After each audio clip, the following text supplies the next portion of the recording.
तो आज इस गोलमेज सम्मेलन में क्यों ना हम बात करें जेन जी की। जी श्रीलंका, बांग्लादेश बिल्कुल। और नेपाल और हालिया घटना जो लद्दाख में देखने को मिली है, जिस तरह लद्दाख में आग लगी, नौजवान उतरा सड़कों पे। जी 2-3 बड़ी मोटे तौर पे उनकी मांगे थी। लद्दाख को पूर्ण राज्य का दर्जा दिया जाए, सरकारी नौकरियों में लद्दाखी मिले, लद्दाख के पर्यावरण को लेके विशेष चिंता जताते हुए लद्दाख के पर्यावरण को कैसे बचाया जाए। तो आज हमारे साथ इस गोलमेज सम्मेलन में नवेश शिको साहब हैं और सीनियर जर्नलिस्ट और सीनियर मोस्ट जर्नलिस्ट पीके तिवारी जी हैं। तो बात पीके तिवारी जी, ये बताइए, ये एक उभार है जैन जी का जो हमें लद्दाख क्राइसिस में दिखाई पड़ा कि वो बड़ी तादाद में सड़कों पर बतौर हुजूम उतरा, या और आगे अगर ये एक उभार है तो ये आने वाले दिनों में और भी कई जगहों पर दिखाई दे सकता है, या लद्दाख की अपनी मुश्किलात इतनी बढ़ गई थी कि लद्दाख में और कोई चारा नहीं बचा था, क्यों उतर आए होंगे लद्दाख में? देखिए सिद्धार्थ जी, एक बहुत मूल बात यह है कि जेन जी हो या बूढ़ा आदमी हो या समाज का कोई तबके का व्यक्ति हो, अपनी उपेक्षा कोई नहीं चाहता है। अपनी उपस्थिति हर कोई दर्ज कराना चाहता है, एक बात है। अपना महत्व हर कोई जताना चाहता है, दूसरी बात है। और समाज का हर व्यक्ति महत्वपूर्ण है, इसके तहत अपनी हिस्सेदारी भी हर कोई चाहता है। तो और जेन जी, जिसको मैच्योर होने में एक लंबा समय लगता है और उसके अंदर उत्साह बहुत होता है, ऊर्जा बहुत होती है, और किसी भी सिस्टम को अगर वो जरा सी भी कमी महसूस करता है तो उसके अंदर उत्तेजना भी जल्दी आती है, प्रतिक्रिया भी जल्दी आती है। वो प्रतिक्रिया व्यक्त करना चाहता है। आप नेपाल का देख रहे हैं, बांग्लादेश का देख रहे हैं, या इसके पहले श्रीलंका का हो चुका है। आप आज जो है वो लद्दाख हो रहा है। तो वहां पर एक बात ये सबसे बड़ी है कि जो नौजवान है, जो युवा है, और खासतौर से जो किशोर है, वो बहुत जल्दी उद्वेलित होता है। अब जाहिर है कि ये बात आरोप लगाई जा सकती है कि कोई ताकत इसके पीछे है, कोई विदेशी ताकत इसके पीछे है, और ये मंशा कुछ जो है वो इसमें अलगाव की बू आ रही।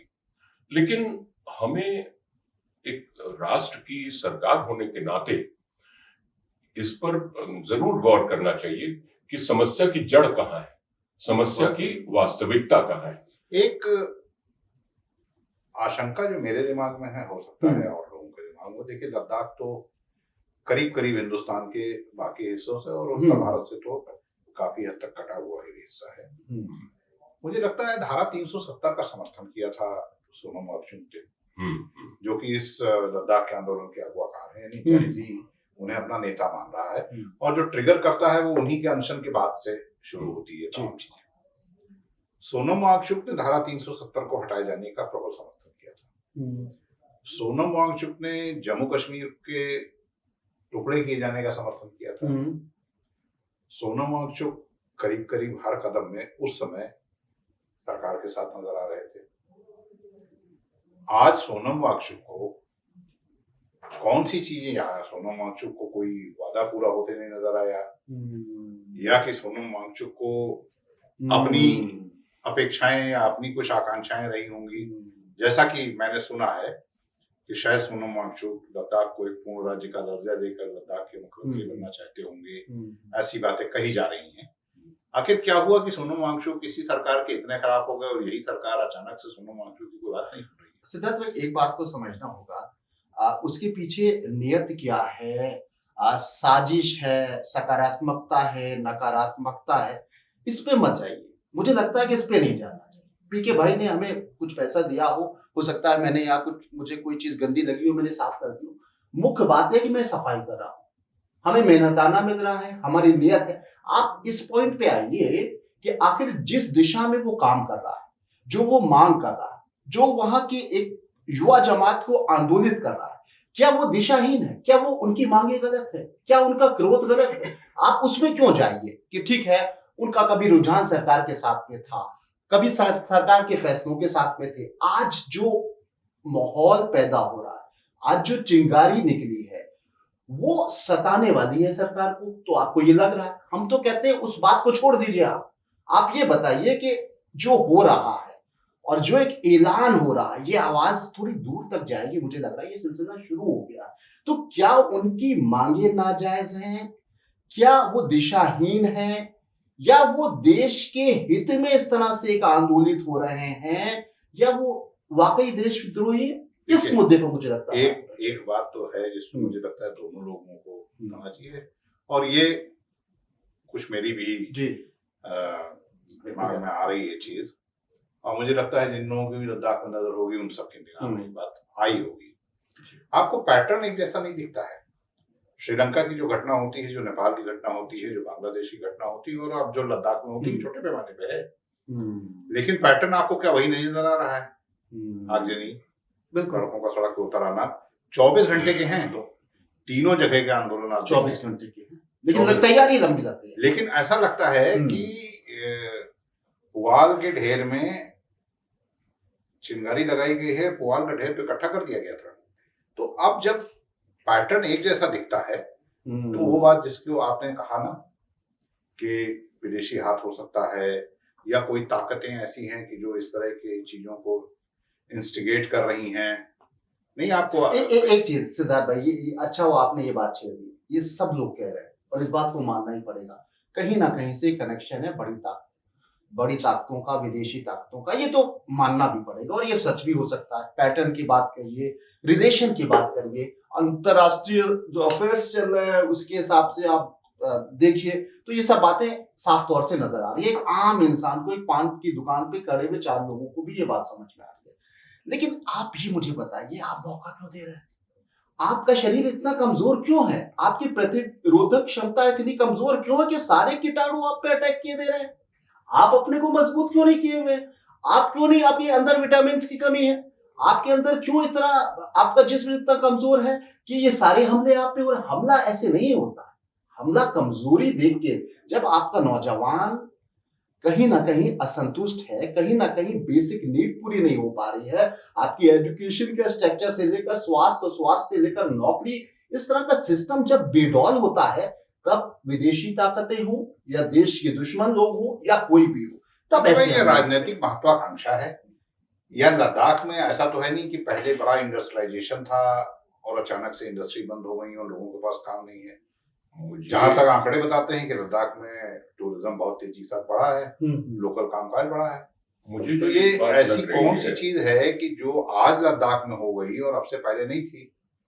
फिर ये आंदोलन आज क्यों इस तेजी से हो रहा है? मैं यहाँ पे इसीलिए मैंने जैन जी का उभार, हाँ नहीं, आपका कहना बिल्कुल सही है जी। मैं यहाँ पर 2 बातें कहना चाहूंगा कि एक तो ये कि विकास की अपेक्षा जितनी है, क्या वास्तव में उतना विकास हो पा रहा है? उतने स्कूल, उतने सड़कें, उतने डॉक्टर्स, उतने इंजीनियर्स, उतने चिकित्सालय, उतने सब कुछ जो इंफ्रास्ट्रक्चर की जो जरूरतें होती हैं, क्या वास्तव में वो है? अच्छा देखिए, एक बात और, पूर्ण राज्य का दर्जा ही तो मांग रहे हैं, खालिस्तान की तरह से तो कोई मांग नहीं है ना।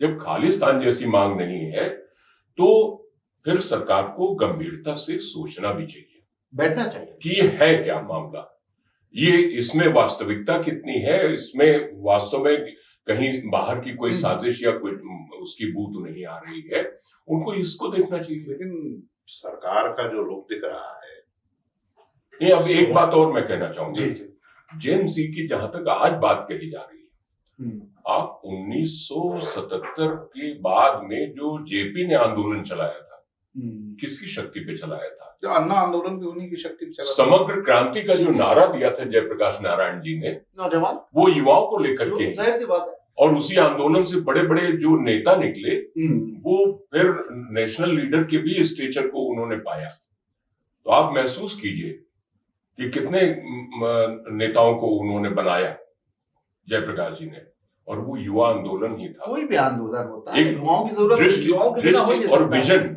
वो एक परिपक्व व्यक्ति का था।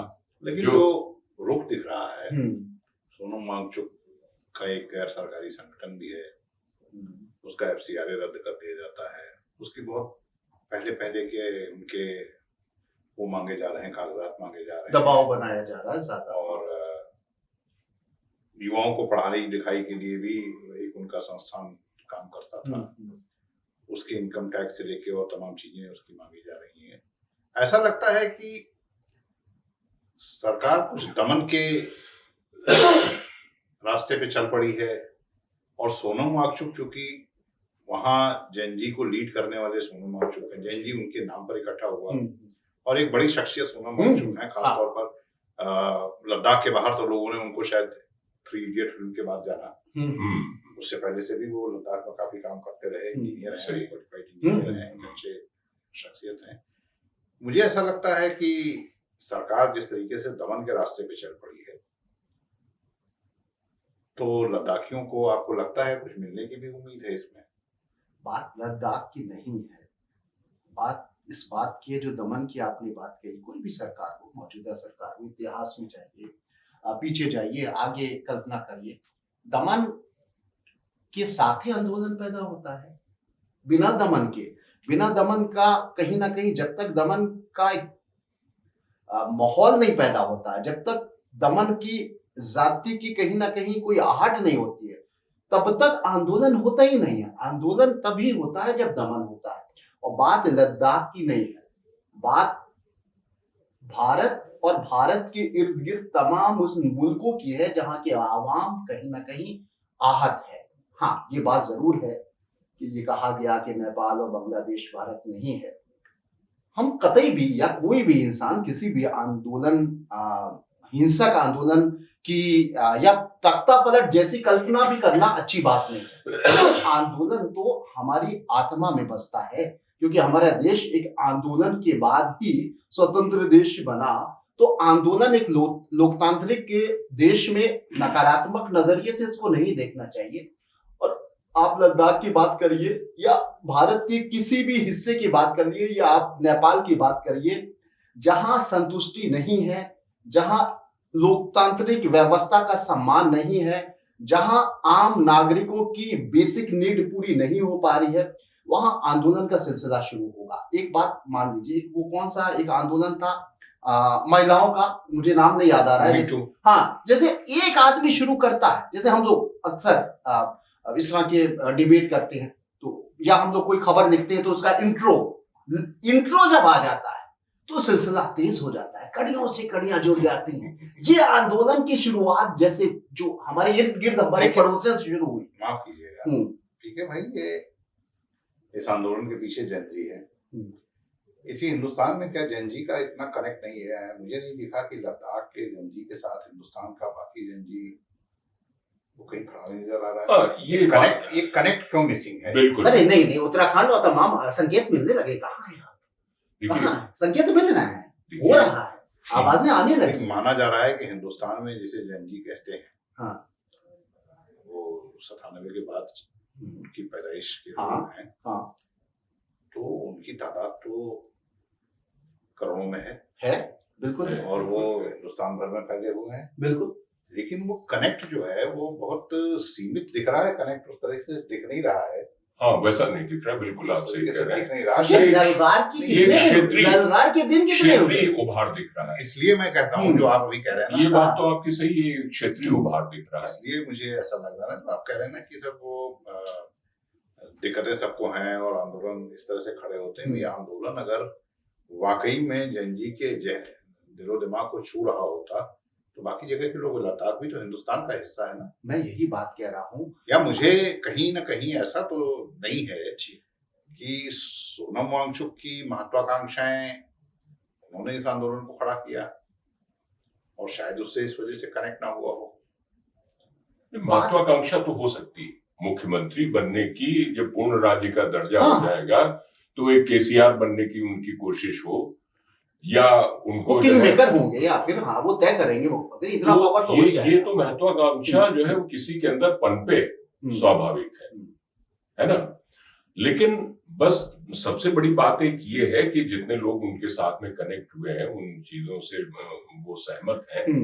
उसके बाद में वो सरकार से उस टेबल पर बैठते हैं कि नहीं, बातचीत करते हैं कि नहीं, और उसके पहले आंदोलन के बड़े नेता के रूप में खुद को उभारना चाहते हैं और खुद जो है वो बहुत बड़ी हस्ती बनना चाहते हैं।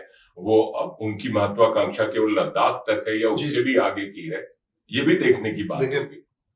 तिवारी जी तो साफ कह रहे हैं कि क्षेत्रीय आकांक्षाओं की पूर्ति न होने से उपजा आंदोलन है। ठीक है, ठीक है। जिसको आप देशव्यापी शक्ल लेते नहीं देख सकते। नहीं, जिसको आप देशव्यापी शक्ल लेते नहीं देख सकते।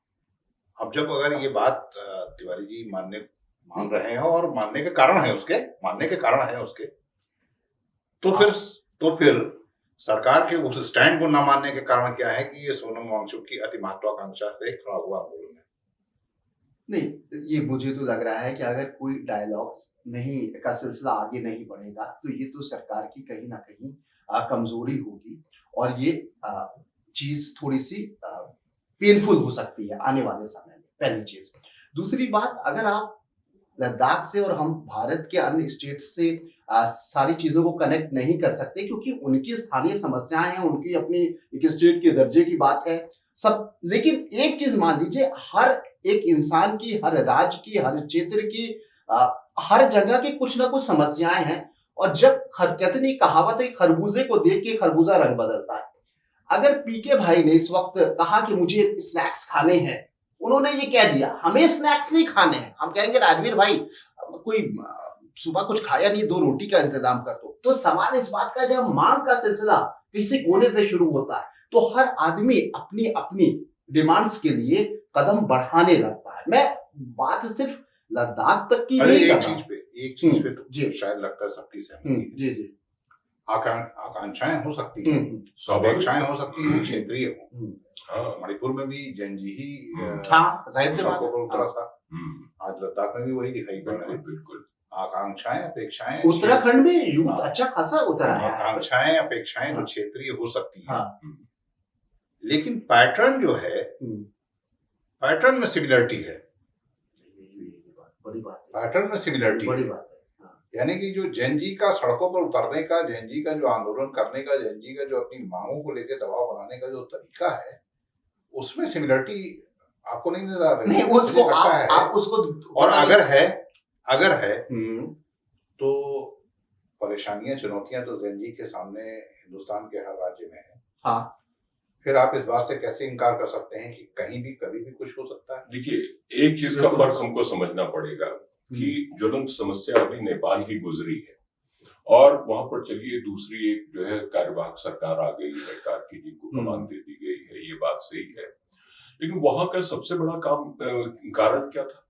वहां असंतोष का, रोष का कारण सबसे बड़ा ये था कि कोई भी, देखिए 14 साल में कितनी सरकार है ना, ये 14-17 साल में जितनी सरकारें बदल गई, यानी स्थायी तो है ही नहीं। और उन्होंने ये देखा कि जो वहां के मंत्री नेता हैं, उनके बच्चे तो विदेश में पढ़ रहे हैं, उनके पास पैसे की कोई कमी नहीं है, और जबकि ये लोग परेशान हैं। तो एक तरफ सिमरिंग हो रही थी, उस सिमरिंग को उन्होंने फिर दबाने के लिए सोशल मीडिया को बैन किया। और वो कहते हैं कोड में घाट हो गया, जो सोशल मीडिया को बैन किया, उसने एकदम से बिल्कुल ज्वाला भड़का दी। वो जो ज्वाला भड़का दी, तो उससे जो है वो एक ऐसा आंदोलन हुआ। और देखिए, सबसे बड़ी बात एक ये है कि जब भी कभी केवल उत्तेजना और युवकों के हाथ में या ऐसे तत्वों के हाथ में जब आंदोलन चला जाता है जो बेकाबू हो जाए, जहां विजन नहीं है, वो मुश्किल पड़ जाता है। जेपी का आंदोलन था, आप देखिए उसमें एक दिशा थी, एक दृष्टि थी, और उन्होंने एक विकल्प दिया। यहां नेपाल में क्या हुआ? उन्होंने अपनी ही संसद जला दी, अपना ही सुप्रीम कोर्ट जला दी, अपनी ही न जाने कितनी चीजों का उन्होंने लद्दाख कोई उससे अलग नहीं है, नुकसान कर दिया। लेकिन तो भी मारे गए, गनीमत है, मारे गए। अच्छा, ऐसा जब भी हुआ है, आप देख लीजिए कई दशक पहले जब दिल्ली में गोरक्षा आंदोलन हुआ था, कितने लोग मारे गए थे, सड़कों पे मारे गए थे, हैं?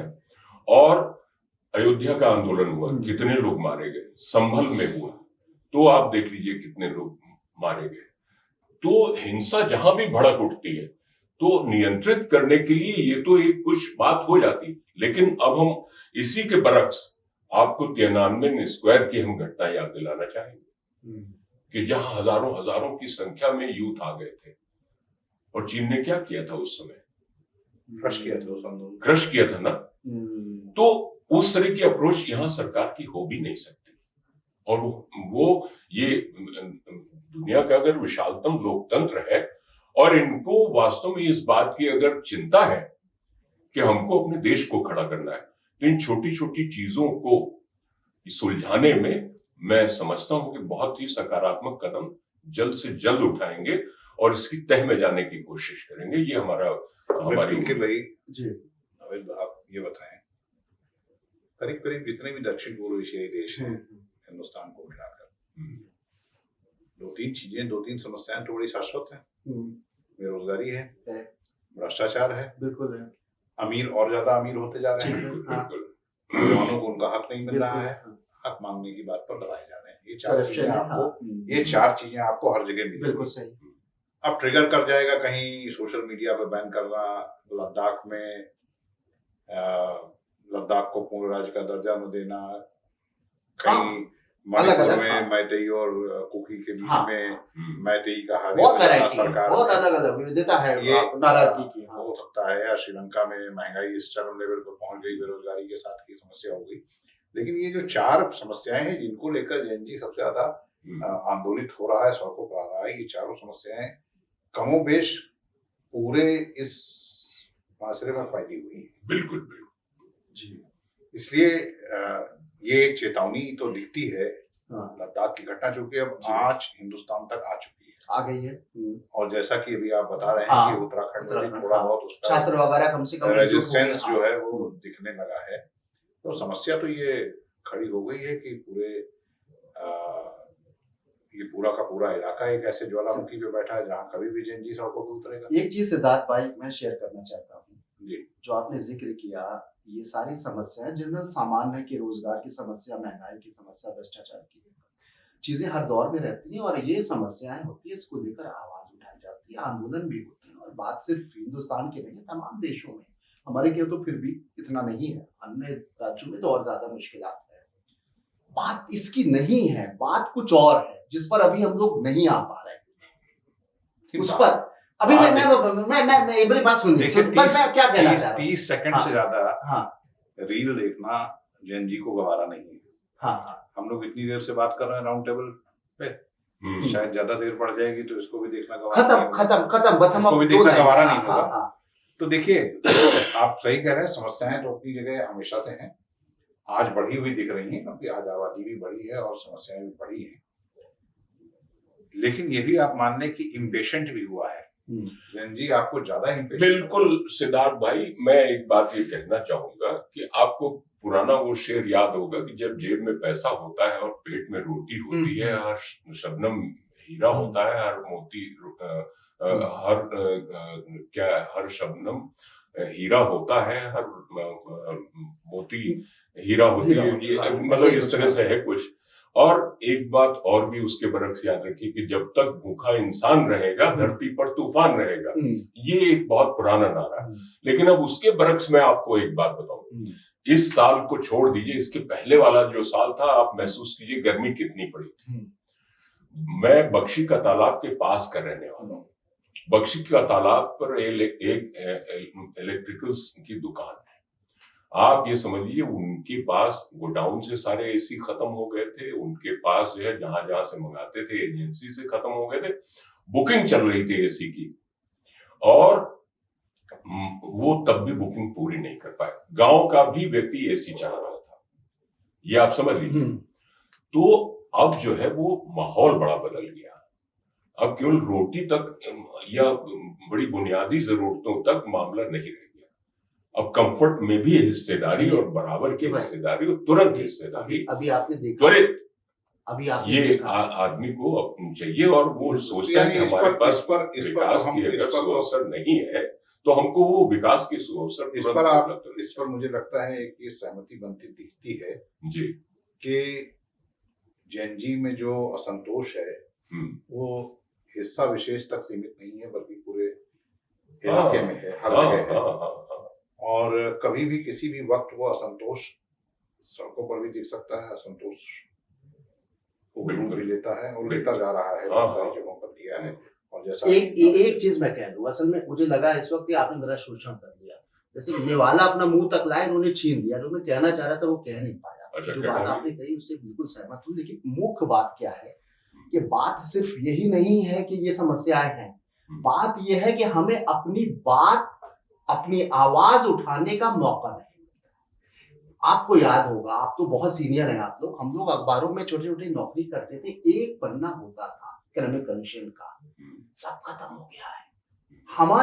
हमारी जो मांग है, हमारी जो जरूरत है, हमारी जो परेशानी, कम से कम कहने का तो मौका दो। मेन बात ये है कि जब दब रही है चीज, अब तो ये देखिए दूसरे वो बात आ गई, सोशल मीडिया का कनेक्शन से हम और आप वापस ये एक दूसरे राउंड टेबल की जमीन तैयार की है इन्होंने, कि जहां हम ये बात करेंगे कि हर व्यक्ति की कितनी आजादी है और कितने ज्यादा मौके अब बचे हैं। हम किसी और राउंड टेबल पर बात करें, सही कह रहे हैं, बिल्कुल सही। तो बहुत अच्छा लगा, चाय पीते हैं फिर। चलिए, बहुत शुक्रिया। पीके भाई के साथ पिया जाए कुछ चाय